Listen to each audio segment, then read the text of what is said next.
গাছের ভেতরে যে ছায়নটা দেওয়া আছে পচে যাবে, নষ্ট হয়ে যাবে। এবার দেখা গেল এটা এরকম হিউমিডিটি বেশি থাকবে, এরকম ওয়েদার চাই, মানে যখন জলীয় বাষ্প বেশি থাকবে এবং গরম বেশি পড়বে তখন এই প্রসেসটা ভালো হবে।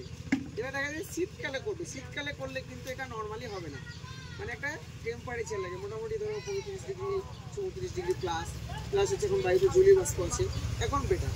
এবার অফ টাইমে যখন করবে, ধরো এই তাপমাত্রা কমে গেল, শরতের দিকে করবে, তখন কি করতে হবে, শরতের দিকে করলে এটা করে এটার উপরে একটা ক্যারি ব্যাগ দিয়ে এখানে বেঁধে দিতে হবে, তাহলে কি হবে ভেতরে টেম্পারেচারটা একটু বেশি থাকবে, এটা একটা কৃত্রিম একটা কি ইকোসিস্টেম তৈরি হবে, তাই না? এটা গ্রিন হাউস টাইপের কাজ করবে সেখানে, কারণ ক্যারি ব্যাগের মধ্যে বা কাঁচের মধ্যে কোনো তাপ প্রবেশ করলে সেটা বাইরে বেরোতে পারে না।